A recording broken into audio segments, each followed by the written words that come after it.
take a minute to talk about what I'm using for large game hunting in Colorado, particularly elk. My gun is shooting a Tikka T3X super light, a little over a 24-inch barrel, 1 in 10 twist on that barrel. Bought 3 boxes of Federal Premium 180 grain bullets, Nosler partition.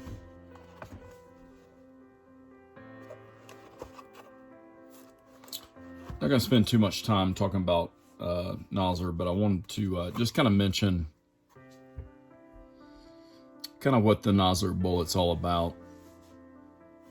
Just briefly, the bullet has a partition in the middle. It's running a copper jacket on the outside, relatively thin towards the top of the bullet. Unique to this bullet, that copper actually gets pretty thick down towards the middle, towards the tail end section. You've got soft lead in the front part, you've got soft lead in the back part, but the partition keeps the bullet from mushrooming out basically and fragmenting into nothing and dividing into multiple tiny fragments that don't pass through the animal. This soft lead will expand, mushroom out, but it pretty much stops at that partition. So you have a large kind of mushroom effect here. The bullet continues passing through the animal, creating a clean, ethical kill. Many accounts, one shot takes that animal down. John Nosler developed this bullet back in the 1960s. It's been used for generations, and it's proven itself, so I don't really have to get into a whole lot of details. I think the fact that it is probably the most lethal, ethical bullet on the market, I don't mind, paying designer prices for something that's going to put the animal out of its misery as quick as possible. The bullets come packed. There's 50 bullets per box. It's a traditional hunting style bullet, nothing special. It's not a boat tail. It's just an old traditional hunting bullet. Again, this bullet's been proven. I refuse to really hunt with anything other than the Nosler. There's a lot of competition out there. And a lot of great bullets, some bullets that are non-lead bullets, and they're great. This particular bullet is really until Colorado outlaws lead. This will be all that I'll use here. Kind of getting into the details. Federal Premium, we talked about a little bit. It is also factory ammo, but it's also loaded with the Nosler partition, which is great. I like 180 grain bullets. I've been shooting 180 grain bullets in my gun, in that particular T3X for a while now. I bought 3 boxes of these as a result of not being able to find 180 grain Noslers for my own loading. Elk season kind of creeped in. Still can't find 180s. Got lots of powder that will run 180 grain bullets. Not going to get into all the details on what powder will run 180 grain, but it's a lighter bullet, and you can use a faster burning powder.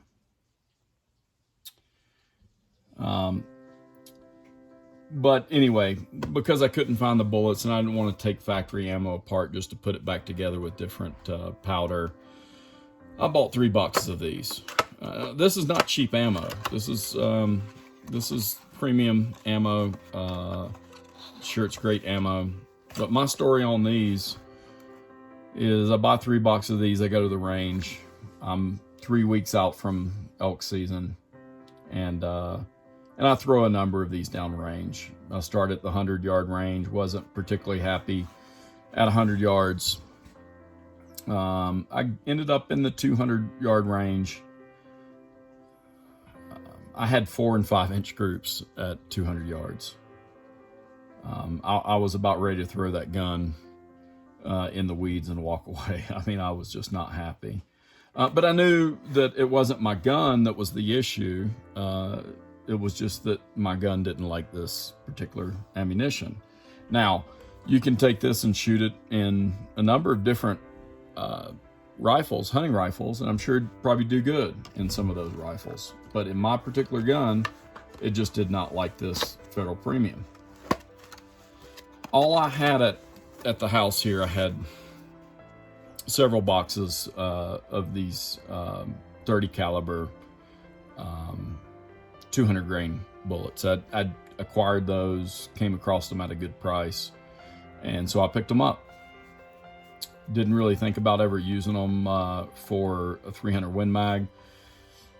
But after leaving the range that day, I came straight home after shooting these and decided to develop my own load. I had some brass. This is 300 Win Mag brass here. This is brass.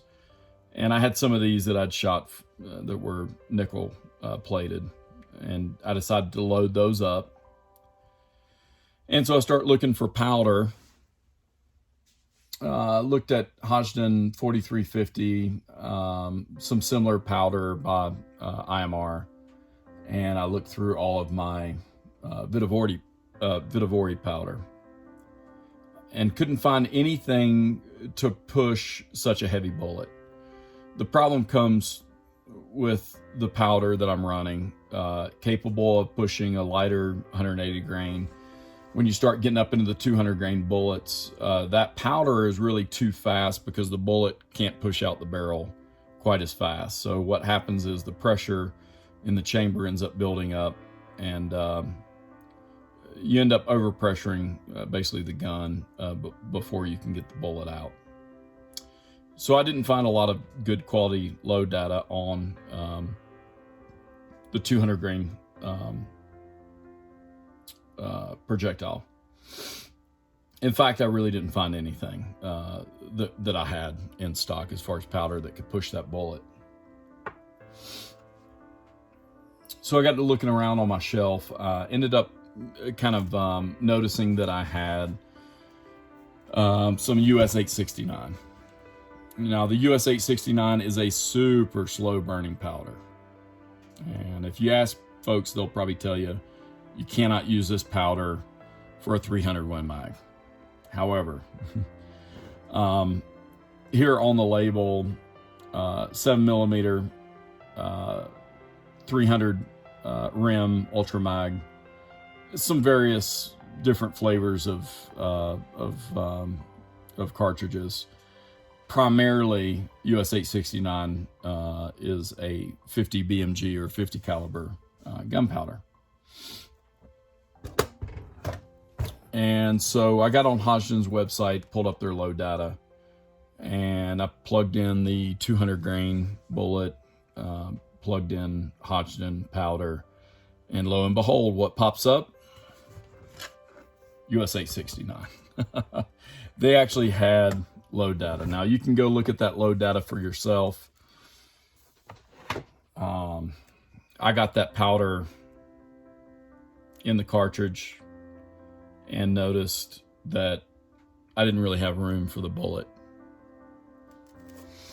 So it ended up being a compressed load, meaning that when the bullet actually goes into the casing, it actually compresses the powder that's in the casing. And you can actually hear it crunch when you press that bullet down into that cartridge.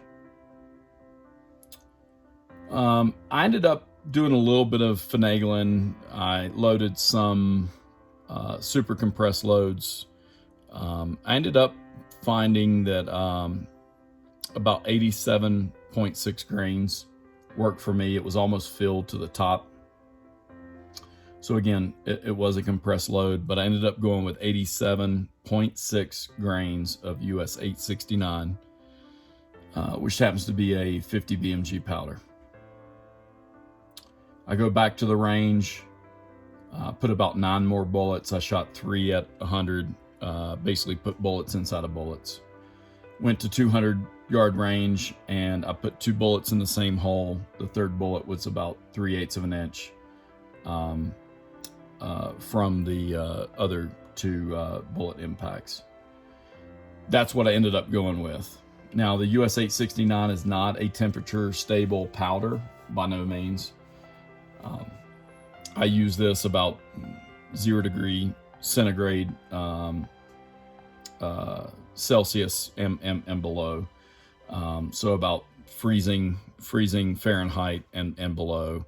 I've used it at 32 degrees. I've used it at 16 degrees, and I found that it's pretty consistent around those temperature ranges.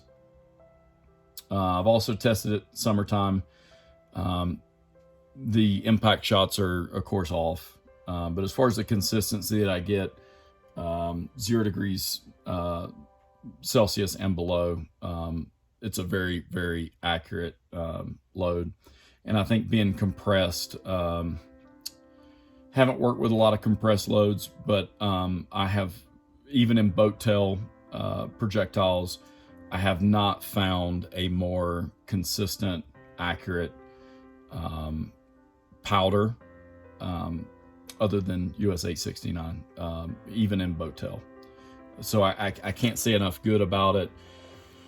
I'm running quite a bit slower than some of the faster, powders and lighter projectiles. But when you look at the energy on impact at various yardages, I'll let you look those up.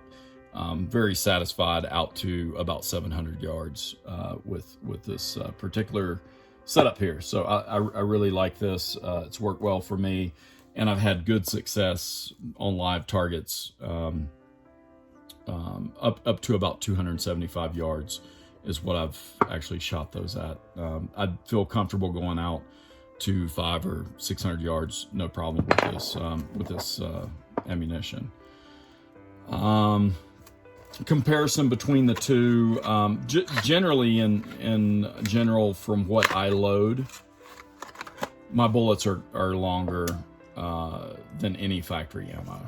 And so here I've got a 7-28 gauge for ogive. On factory ammo, I'm measuring about 29.1. And for my loaded ammunition, my developed ammunition,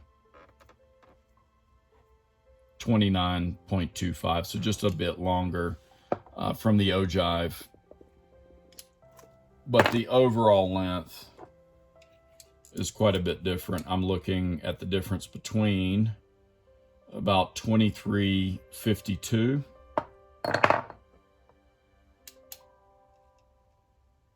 to 24.23. Basically, this bullet will not fit in my magazine. So in my bolt action Tikka, I'm loading these by hand, 1 bullet at a time. Part of that has just been my load development for this particular rifle.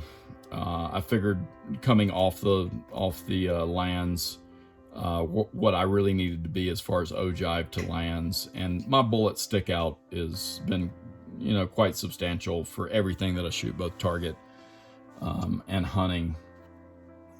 In this particular bullet, it's a heavier bullet, so thus it's a longer bullet, and I cannot get these in my factory magazine, unfortunately, and that's a little bit of a handicap, but I can throw another round in there and have that bolt closed without very significant issues. I carry 2 rounds just on the outside in a elastic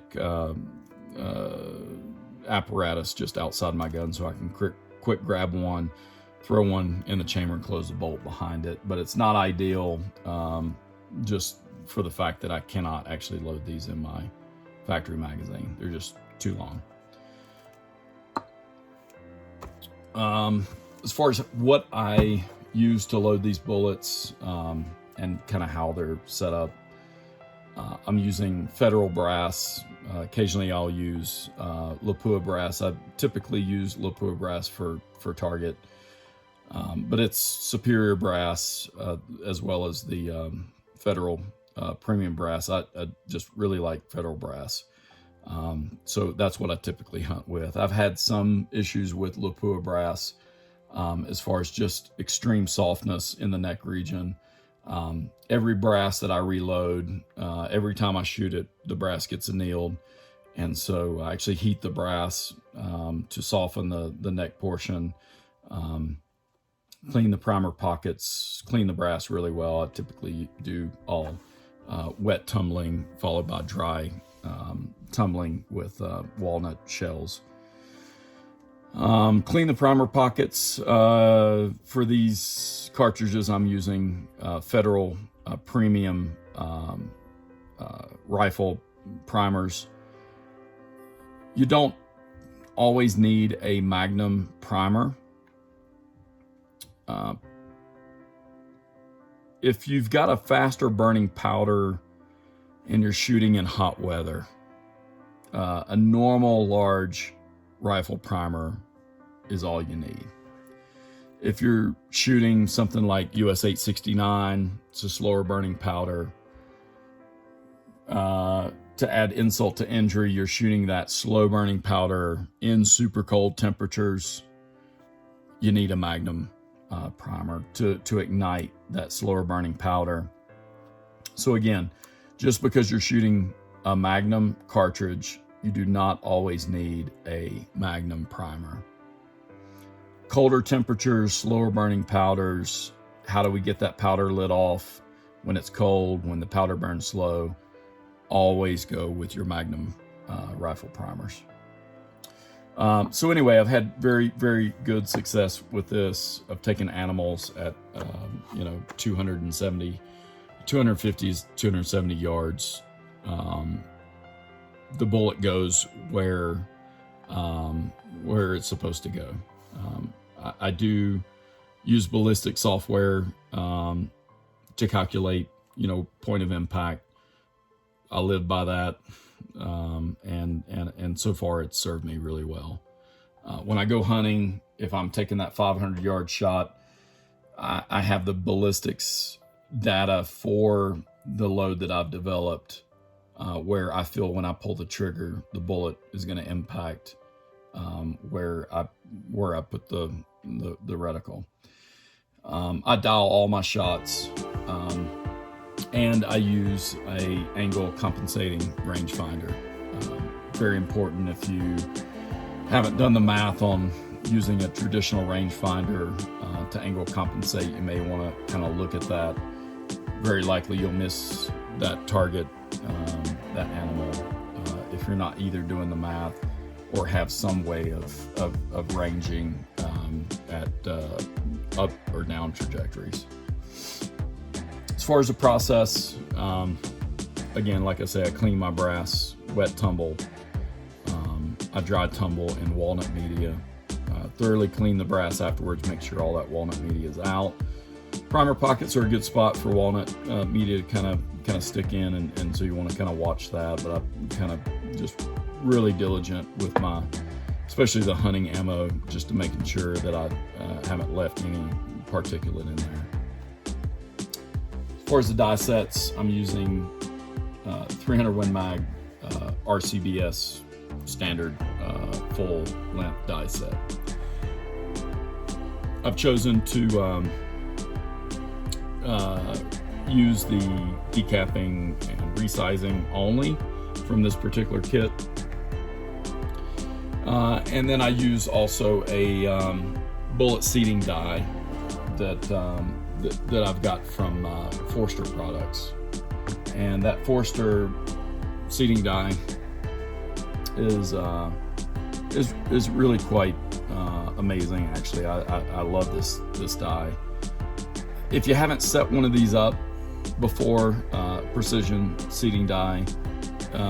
Really make sure you're reading the instructions correctly, because it's it can be a headache. In fact, I struggle with this one just because I didn't read the instructions that thoroughly and just looked at it like any other bullet seating die. But it is going to set up a little bit different because you have this kind of spring-loaded portion here on the very front. So make sure you're reading those instructions if you're going with a precision die. You can go with a traditional, bullet seating die. It's not an issue. I like to be able to adjust how far my bullets set down in the casing, because for me, that's where my accuracy comes from. But anyway, great die set. I'm using a Frankfurt Arsenal coaxial press. These particular die sets are set up with the proprietary Frankfurt Arsenal lug. They just slip into the die, into the press rather, with no adjustments. You pop one in, pop the other one in, no issues there. And so I really like that setup. I like the fact that I don't have to constantly screw in and out my die sets or go to any real trouble. Just quick slides in, and then make your press, and then you're going on to the other die set when you're done with that process. Can't think of anything additionally really that I'd like to cover. I guess lubricating. I'm using this case lube from Nosler.